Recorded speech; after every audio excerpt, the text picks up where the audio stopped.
and welcome back to another Conquest Corner. On this particular episode, we are going to start our deep dives through the Spires. Now, it's been a little bit since I've done some of these, and I'm going to break it up maybe, especially for the characters, probably as more individual rather than as duplicates. We're going to see, my hope is to kind of make some of these a little bit shorter. We're going to do the same way we did for our Old Dominion. When there's a dual kit, we're going to talk about both options. We can talk about maybe what you build out of that kit. But otherwise, the overall goal is to do a little bit more singular, try to make some of these, not skipping on any of the content, but maybe a little bit shorter. All right, I had said before that Spires are going to be the next one, so that's what we're going to start tackling now. This is one of what's going to be multiple videos that you're going to see coming out over the next about week or so, where we hopefully are going to go through everything here.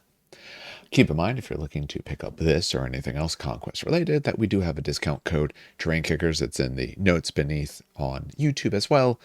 Click on that, you save 10%, helps the show out as well. And that's why I push that one. It's the best way to get you something, and like I said, does something for us as well. So let's get into this now. We're going to do some alphabetical order, at least for the characters for the time being. So we're going to be taking a look at the Biomancer. If this is the first one that you've watched of any of these, the overall design of this is we're going to talk through essentially stats, abilities, where you see them, especially when it comes to characters, what sorts of, in this case, mutations, masteries, other special things that they have, what's going to happen if you take them as your warlord, all those sort of bits. So we're going to talk all around this guy. So taking a look at the Biomancer, keep in mind the way that Spires work, they don't actually do magic or anything like that. You have Biomancies, so essentially shaping the flesh, or Pheromancies, where you're using pheromones to enforce your will. So the Biomancer is sitting at 100 points. Move 6, which is fine, that's pretty typical of things. Clash 2 and a volley of 2. Unless you take a very particular upgrade, you're not really worried about the fight on this, also with the 2 attacks. 4 wounds, 3 resolve, 1 defense, 2 evade. Not an armored character. This is, you're effectively one of your spell casters of the faction, even though you don't necessarily cast spells. So we're going to go through what it means if they're not your warlord to start with. Then we'll talk about the supremacy if they are your warlord. So draw event, Biotic Renewal. As it says, you roll a d6, you heal the regiment that they're in, d6 wounds. But if it's not infantry, because we're going to see if there's a way to put them in brutes, if that's the case, the healing factor is a d3 instead. So, a little bit random, but you can get one or potentially even multiple stands back, because a lot of what this guy can go in is essentially 4 wound units. Other special rules, so that's the draw event, when you actually draw his card. His special rule is Mend Flesh, so this is a combat and out of combat action. So the special character action that he's allowed to take could be that you target a friendly regiment within 8 inches and they heal 2 wounds. You are not allowed to heal by Mend Flesh by more than once per turn, because you could have multiple Biomancers, or there is some ways to get Biomancers to take additional actions. Not that this allows multiple, of course, but you could come from others, so it is possible that you have multiple Biomancers all mending flesh all over the place. So keep in mind that you're only allowed to repeat essentially the move action naturally, unless you have a rule that does otherwise. Let's talk about a supremacy in case this guy is your warlord, because that is a way to shape this particular faction. Before I get to supremacy, which I'll put up, but if this is your warlord, so something you want to keep in mind here, for this particular faction, sorry, I'll open on another screen over here. If this guy is your warlord, there it goes. When he's your warlord, that depending on who is your warlord depends on which of the army rules you get to use. So if it's a lineage or a high clone executor, if it's a combat more oriented character, you have the sovereign lineage, and that gives you its bonuses. We'll go through more of that later. If you have a Biomancer or the high clone executor, then you get the directorate, and if you choose the Pyromancer, you get the underspire. So if this guy is your warlord, then your option that you have, all of your regiments have burnout. Keep in mind, burnout gives a +2 move, +1 to your clash, but gives you decay 3. So everyone gets burnout automatically, but only one of them can resolve it. Now, if you already have burnout, that's fine. You don't count against this. But if you didn't have it before, you have it, but only one person may activate it. A pretty good ability. Again, keep in mind that you do take some damage, that decay 3. But if you have an issue with your movement, or you want that extra clash. I've seen this used very well in, say, abominations, because abominations don't really necessarily stand up well to the hit anyway. So taking some decay, who cares? You are going to take a bunch of damage if someone actually hits you anyway. But that extra move to make sure you can make the distances you need, the +1 to clash to make sure that it really punishes your opponent. In addition, you get 2 more Biomancies. One of them, Subdermal Keratin Inductor. So if you were light, you get to go to medium. That essentially means you weren't scoring, now you're scoring. Only one of these can be done per turn, no matter, or per round, I should really say, no matter how many Biomancers you have. So you can make one of your light units scoring. Spoiler alert, the Biomancer, at least the way I do it, goes in a light unit. So he can make his unit scoring, and his unit doesn't necessarily want to get up the field, so they'll play back a little bit. The other one you get is Adrenaline Surge. You can make a unit unbreak. And the target does not count as having been activated as a result of the Biomancy. So you unbreak as if it was their turn, but it actually wasn't their turn. So if this is your warlord, if you're choosing this as your lord, you get a few more Biomancies. We'll talk about the others in a second. But the big bonus to those Biomancies that we're going to get, if this guy's your warlord, is normally Biomancies are often within about 12 inches, or it depends on the rule, but there's a limit to the range. Proximity sensors, your rule here, means that if your regiment is on an objective zone, that you can pretend like they're in range of your Biomancies.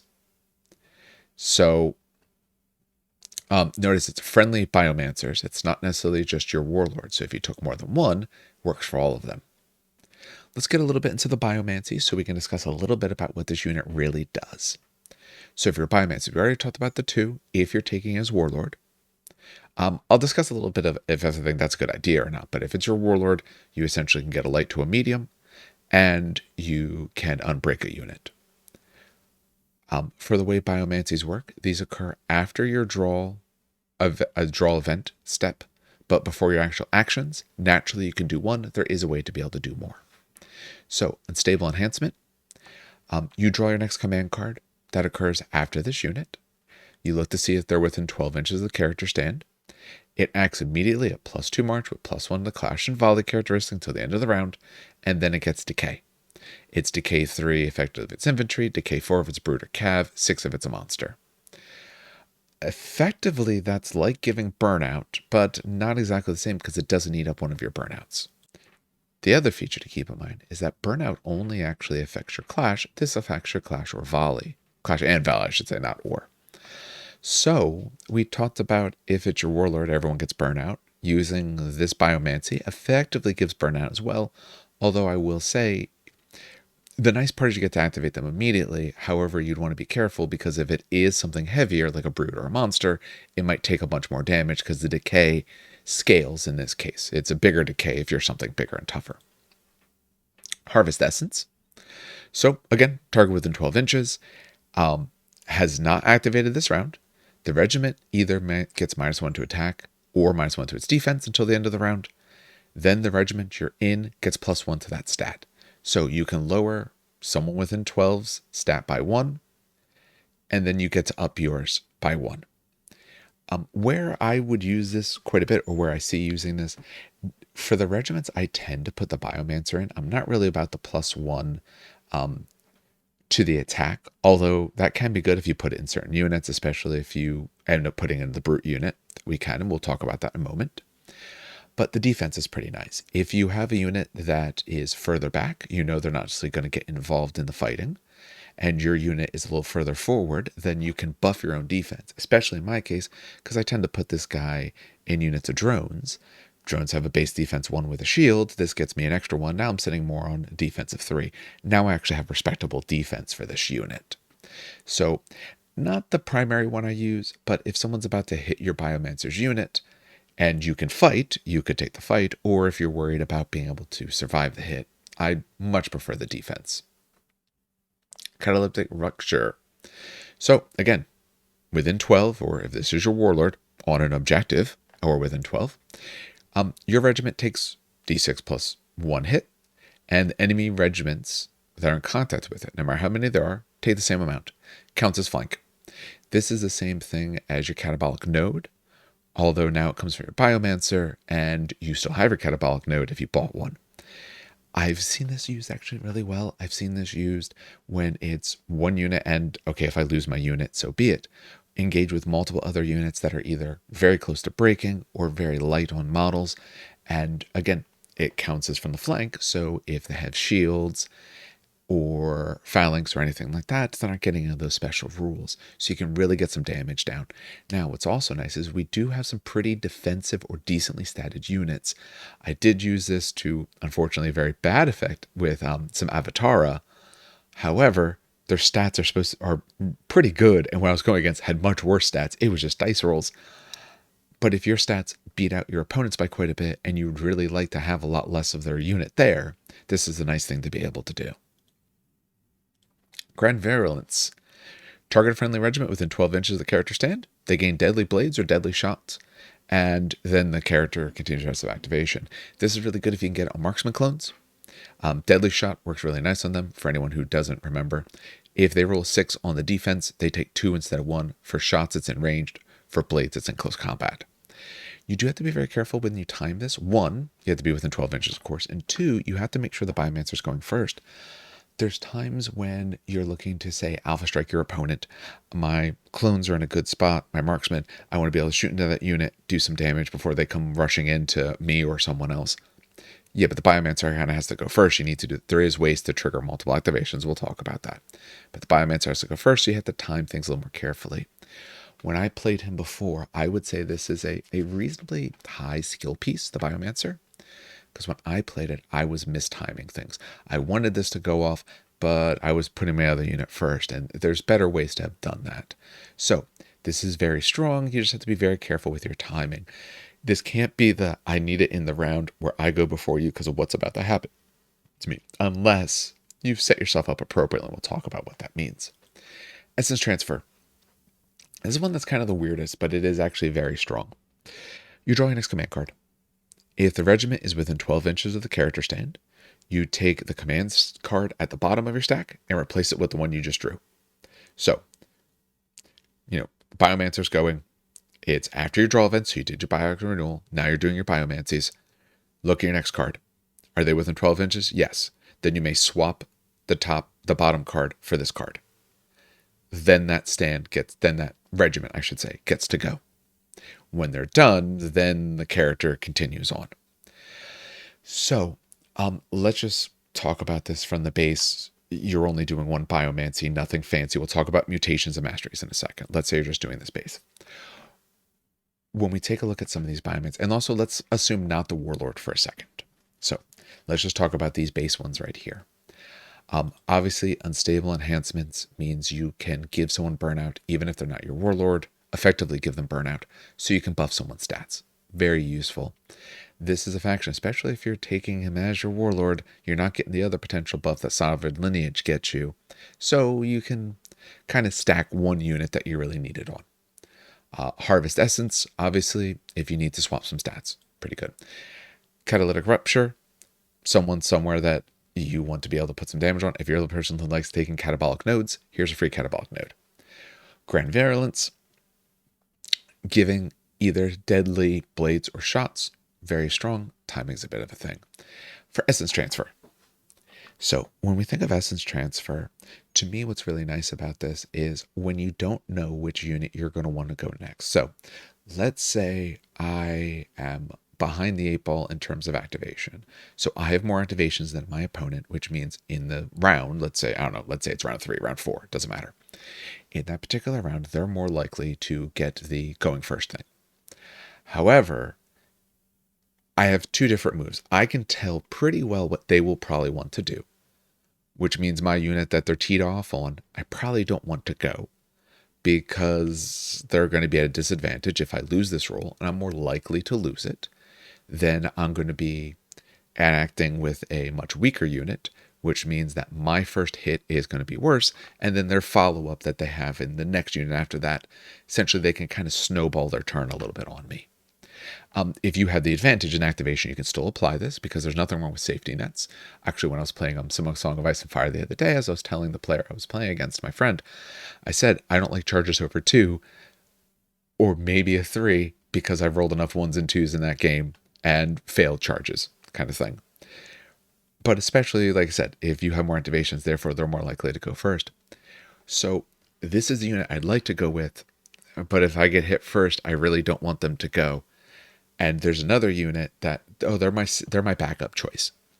If I win the initiative, I want this unit. If I lose initiative, I want this unit because I know what you're going to do to this one. So you have that back and forth, and most armies have to kind of figure out which option they're going to take. If you're using a Biomancer, you don't have to make that decision. Put the unit you really want, say, after the Biomancer, because there is some other options to trigger their going. Like I said, unstable enhancements. You can just draw their card. You can give them some bonuses. They take some decay. Okay, but you get them to go even better than they were. Or if the opponent did hit them and it hurt, then you can swap the two cards. Now you can have your second choice be going anyway, and your unit that is much less effective, now they're just last. And then maybe if you did get engaged, maybe there's something you can do about that before the time actually comes. So Essence Transfer, I didn't really use. Spoiler, if you didn't watch that video, I lose my Biomancer pretty early to some Satori coming in from the flank. But I think that one of the keys, I believe, to making this Biomancer work really well is understanding the best ways to use these Biomancers, of course, but especially Essence Transfer. Because I think that one, again, the way I see it, you use it as the protection. Here are the two units that I want to go depending on timing. I don't have to worry about timing now because I have unstable enhancements and essence transfer to make sure that I get the right timing. That means my Biomancer can actually be what goes first in the round instead of, when do I put them? Well, I want to put them later because of these different bonuses and I need this other unit to go first. No, I can put my Biomancer first. I can Biotic Renewal. I can mend some flesh. And I can do these unstable enhancements. Keep in mind that unstable enhancements or essence transfer go before his actions, which means that if you're doing, say, unstable enhancements, they take the decay, then mend flesh goes. So if they're close enough, and unless they could have walked away, of course, but they at least started close enough or potentially close enough that you could actually heal them up a little bit. So those, I think, are the two biggest. I think the other ones are really good. I think Catabolic Rupture is just funny. Don't get me wrong, there's definitely good cases for it. Like I said, you're going against an opponent, they have one stand left, they're sitting somewhere, and you want to free up your unit. This is a great way to free them up, especially if you can survive the hit. Harvest Essence, if it's going to really help out your unit. And if it happens to you, your Warlord, I think if you're in a light unit, making them medium to score or a different one, your Marksman clones aren't moving. So is it have to be his unit? That's the part I can't recall off the top of my head. Let's hit this. Oh, it's over here. No, within 12. So you can make your marksman's scoring. And let's face it, they're not going anywhere anyway. So sit them on top of a back objective, have some combat unit in front of them so they can't get hit. As that moves forward, your Biomancer, making them medium, you're scoring now. And unbreaking someone is really big, of course, as well. So playing the Biomancer, you're getting to choose currently one of these. If you use your Warlord, you're choosing one, but you can choose from great distances. The unstable enhancements, essence transfer sort of piling there really helps also if what you want to do is far away, happens to be near objectives. And let's face it, it's an objective game. You want some objectives anyway. Just to mention briefly, because I didn't mention this, what you can take Force-Grown Drones or Bound Clones. For what he can go in, they're the mainstay. Restricted or Incarnate Sentinels, Desolation Drones, Desolation Beast, so big monster, or Abomination, another big monster. For units he's allowed to go in, obviously you can go in base infantry, so your Force-Grown Drones or your Bound Clones. Or, you could put them in the Desolation Drones. I don't think that's a good idea, personally. You could do some funny things, but Desolation Drones, they're defense 1 with no evade and 3 resolved and lethal demise. They're meant to just get destroyed. They're meant to get close, do their barrage, hurt the enemy, and then get wrecked. I don't want to put my Biomancer there because I want to try and survive. In my mind, just as you kind of see, there's two different ways. They said you can take Bound Clones or you can take Force-Grown Drones. For me personally, when I did it, I took Force-Grown Drones for a few reasons. One, they're cheaper. Yes, their defense is worse, but it's not worse by that much. It's only really worse by 1 because they both have shields. They both have support. I'm not really worried about their fighting, but it may happen. Force grown drones are naturally unstoppable. If you want to charge in, cool. What I like about them is they're purposely mindless, so they get to use the best resolve no matter what. Their resolve stat is one less, but they always get to use the best, including all bonuses no matter what. So my Biomancer's in there. He's sitting on a 3, big enough unit. I'm on a 4, maybe even a 5 because of the size I take them in, and they're always on that. So you have to be careful about being hit where you don't get your shield or if you're getting hit by too much, but you are cheaper and it's easier to take more and more units. For me, at least with the Biomancer, one, I kind of like the light because I get him in early. I can make them medium to score for me if I want to. But for effectively the price of 3 bound clones, I have 4 force grown. And I can keep stacking that. Last time I took this guy, I took him in a pack of, I want to say it was like 7 or 8, and then him. So I take them in pretty big units. If you actually want them to do something for you, then you take bound clones. Like I said, a lot of the things are somewhat similar. They're a little more attacks, a little better clash, a little bit more defensive, but they're actually going to attempt to fight. And you have something, you can take Assault Preceptor or things like that, so you can take some fighting options. For me, though, I don't want him getting into combat if I can avoid it. So if I have the points, I'm fine with bound clones. Me personally, more lately, I've been running the Force Grown. Also, because you have so many options to heal, if you're a big enough unit that can at least survive the hit, you have good ways to heal back up. So, like I said, that's me personally. That's sort of my thought on that. I wouldn't put him in Desolation Drones, like I said. There is a way to put him in Carnates. We'll get to that in a second. And he can take the Beast, which we don't have yet, but the Abomination. And I've said for the Abomination, just kind of mention this briefly here.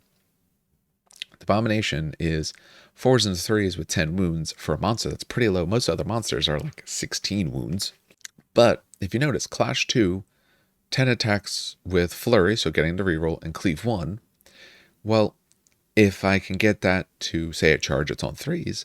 But if I can make that 4s with Flurry, means now I'm looking at almost all of my hits. Might only be 10 attacks, which is not so damaging.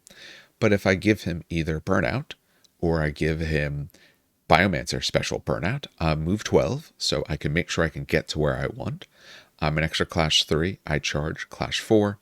I'm going to get pretty much all my 10 hits after the rerolls.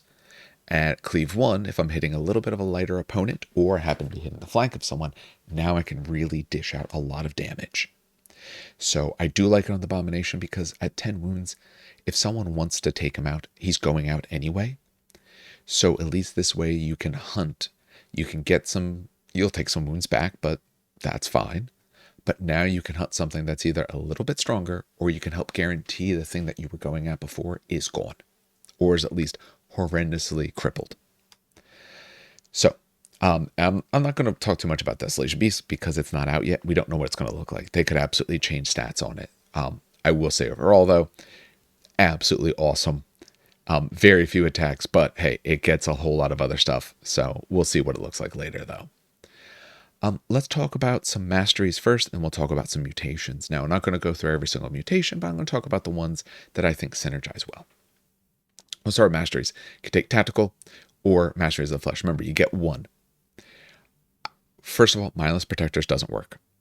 Seek new escort is not a general rule anymore, so you can't use it. So don't even worry about that. That's a holdover. Maybe later they'll mean it can do a seek new escort. That's not a thing. Right now, it's only the Magnetic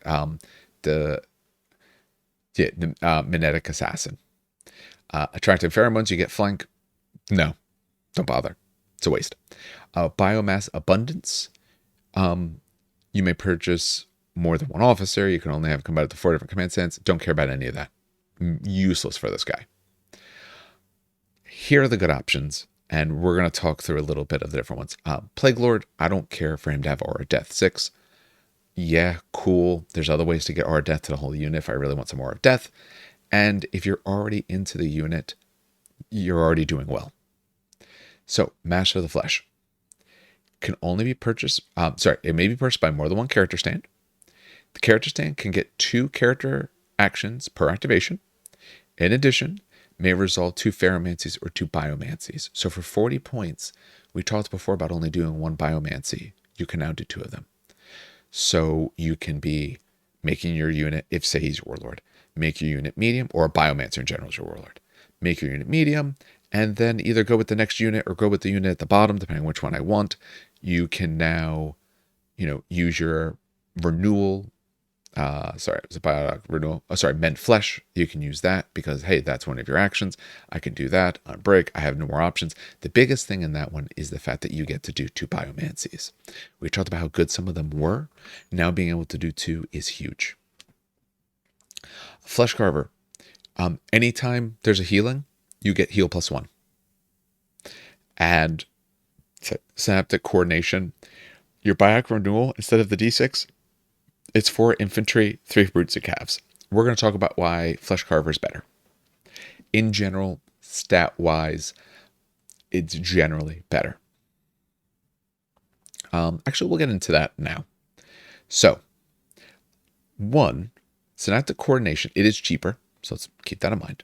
It only works on your biotic renewal. Flesh Carver works anytime someone is healed. So, let's take a look at what that means. So your biotic renewal, let's assume if you're going an infantry unit, that means you're healing from 2 to 7 instead of the D6. Most of your infantry are 4 wounds.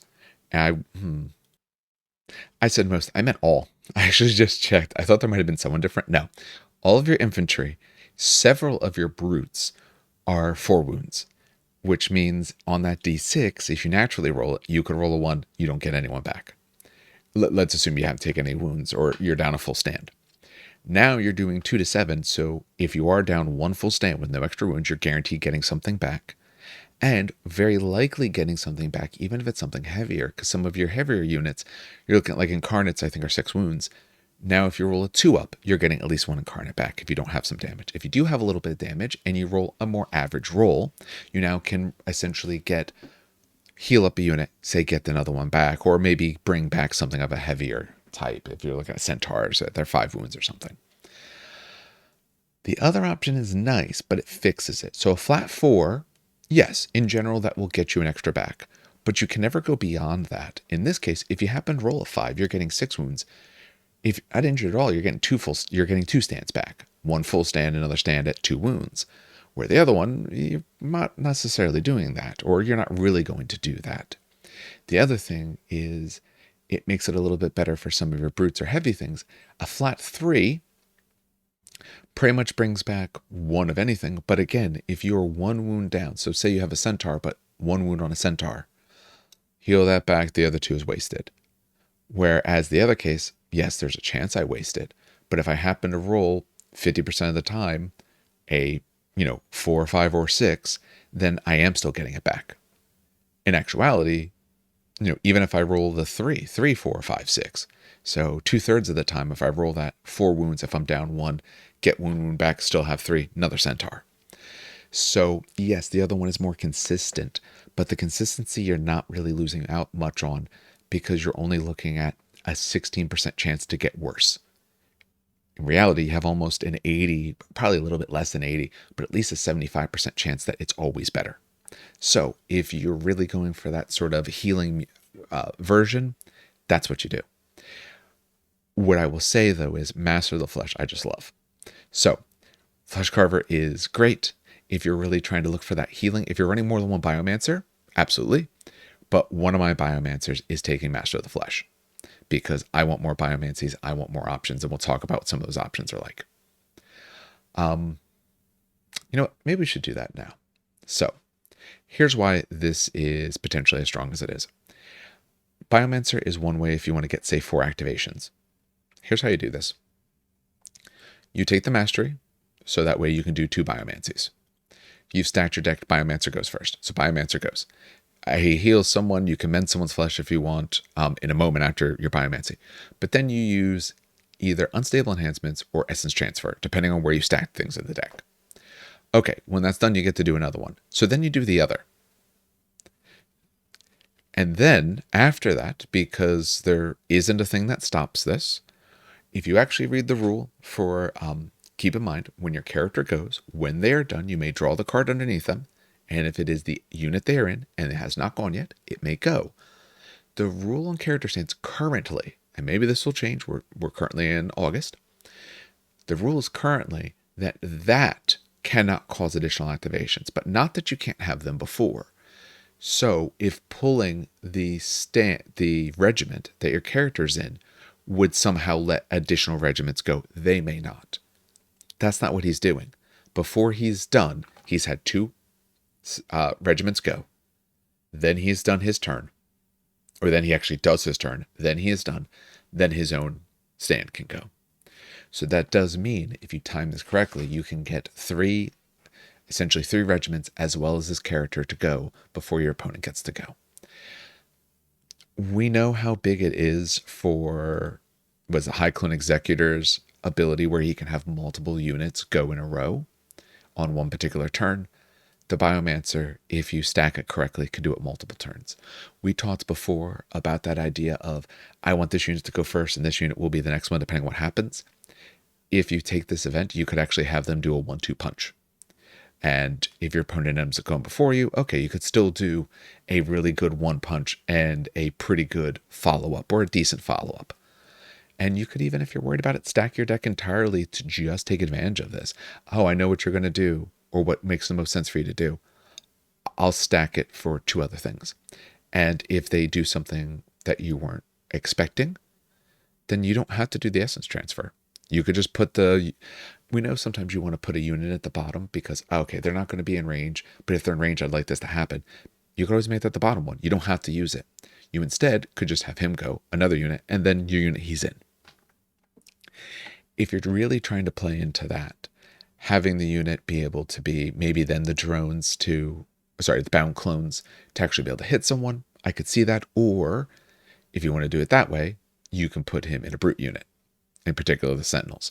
Let's talk about how that happens. For mutations, obviously we want to talk about one. There's tons of them he could take. Cascading Degeneration isn't bad. If you're taking a mid-giant unit, you're going to go wide. I wouldn't go wide, so I'm not really so concerned with that one.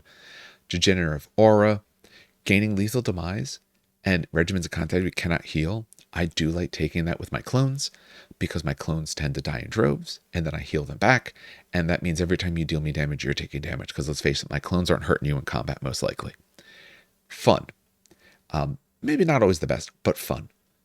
I'm not too worried about some of the other ones. Again, there's maybe some other weird little spots. Given Indomitable,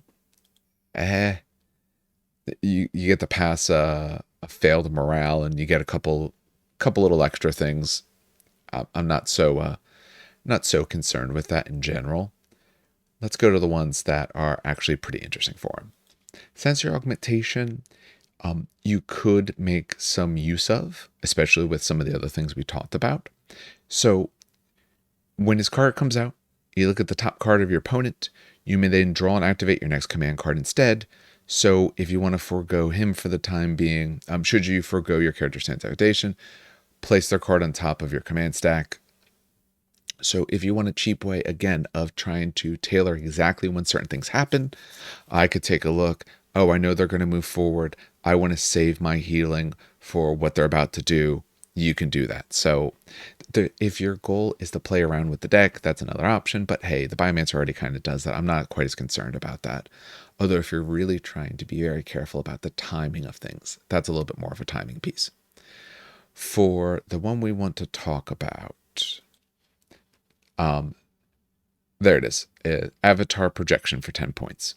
So Avatar Projection, you can't purchase it with a character that has clone redundancy mutation. That's fine. But if you take this, you come to a brute, you get +1 clash and march, +2 to your attacks, and you get cleave 1 and impact 2. So you can make yourself a brute. Now, since you can't leave and find other units anymore, if you do make yourself a brute, that means you're going with the Incarnate Sentinels. There's nothing wrong with that. One, they are heavy, so you're going to come in a little bit later. So that's going to give you a bit of an issue. That's a spot if you're doing that where maybe you want to take the flank to guarantee the turn they come in, but you can kind of already sort that out with your one automatic that you get. But effectively, it means that now you match them. You don't, not actually quite as many attacks, but you match their move and everything like that. So here's the spot where if you're wanting to actually have that unit go and fight something, have them in a Sentinel unit can do quite a bit of good. I like in Sentinels because they have Cleave 2, with 5 attacks on a base clash of 3.